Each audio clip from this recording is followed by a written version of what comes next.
we're going to upgrade our stove. First thing we're going to do is we're going to make sure that the gas is turned off. Shut off on both of them. Roll up the glass top. Remove this. The stove itself, you push back and lift up. Take the top of the burner off. And I'm going to remove all the screws holding this black trim piece to the countertop.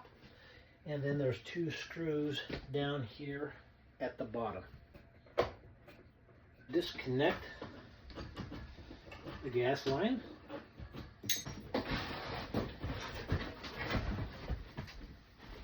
We should be able to just lift this up just like that. And so what we're going to have to do is put about a 2.5-inch board down at the bottom, across the bottom edge of the oven. And then we're going to also build a shelf so the oven can sit on the shelf as well as the countertop. So this is about a 2.5-inch board. Put it together. We're going to paint it brown to match the cabinets. And it's going to go just in here just like this.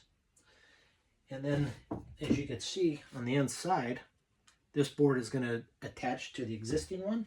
And then when I put my plywood, this is going to be the shelf that the plywood sits on. I've made the base of the oven. It's just going to give it some more support and stability.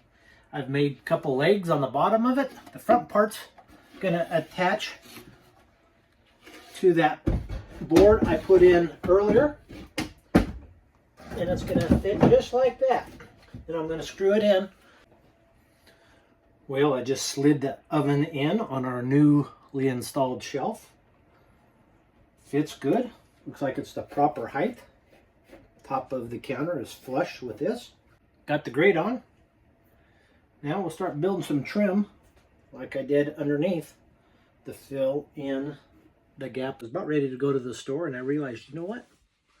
Maybe the old existing part that was from our old stove would work in place of filling those gaps.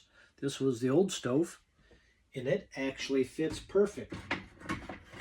It fills the gaps. What I did is actually going to reinforce and kind of seal up the edges just so no other foods or maybe utensils slide down around the oven. So I bought a 1x3 board and I cut it down to 1 3/4 inch on both sides. And in the back, it's a 2x2 and I put it down there. And then what I'm going to do then is I got some aluminum 1.5-inch angle iron. And I'm going to line all edges of it just like that, all the way around. It's going to be a flush mount to the existing countertop edge. And I'm in the process of painting all these black, kind of a satin black, so it blends into the stove really nice. Okay, just finished painting the back trim, the 1.5-inch aluminum angle iron. It is mounted properly. I've hooked up a negative in power to the 12 volt.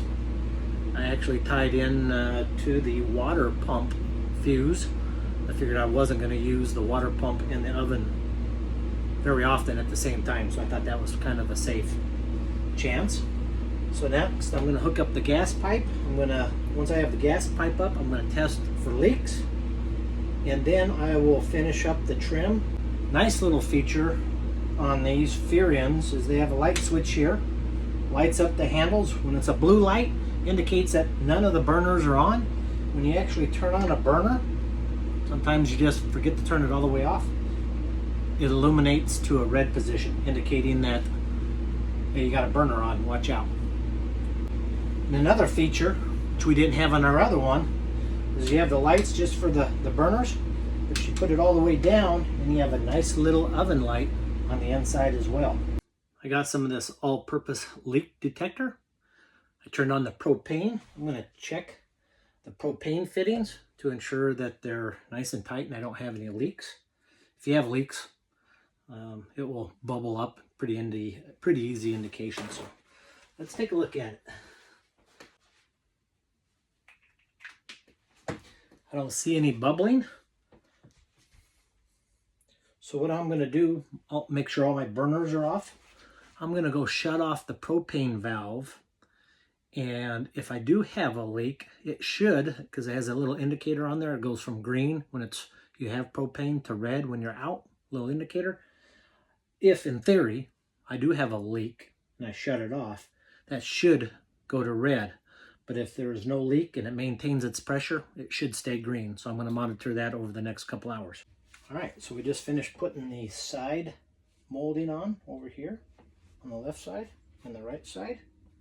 So next we'll put 2 screws to fasten it to the face from here to the cabinets, and then there's 2 screws on each side right here.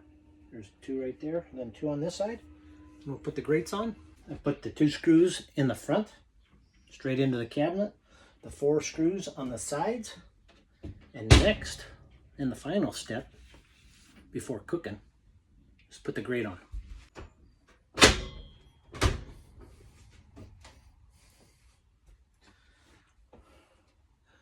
And there you have it.